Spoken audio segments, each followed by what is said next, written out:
La vittoria in trasferta è importante per quanto riguarda la fase di andata e ritorno. Sì, sono leggermente emozionato per la prestazione, emozionato che, ma neanche in una sceneggiatura di un film, fare una prestazione di questo genere e tornare a casa con 3 punti. È un gol di Gabri. Sono emozionatissimo, non ho parole, abbi pazienza. Da allenatore vedere tuo figlio che segna un gol così importante, l'hai realizzato dopo o durante la partita?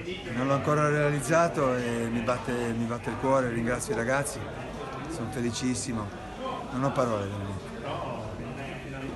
Sulle seconde palle siete sempre stati molto determinati e prima del gol forse meritava qualcosina più da se stessi e dopo avete dimostrato di meritare questo primo vantaggio. Vabbè, comunque penso che la squadra ha preso 2 traverse che gridano vendetta. Sì, dico prima del sì, gol. Sì, vabbè, ma qua c'è da fare da una partita di sofferenza. Venire a vincere qua veramente è stata un'emozione unica. Questi ragazzi qua non smetterò mai di ringraziarli, di dirgli grazie per quello che stanno facendo. E ripeto, oggi per me è una giornata particolare. Il secondo tempo si giocherà finale.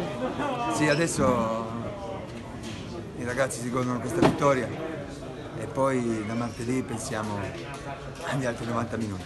Non è finito oggi. Questa sera ti aspettiamo a vedere tantissimo e ti ringraziamo per Grazie a voi. il tuo sacrificio. Grazie. Grazie.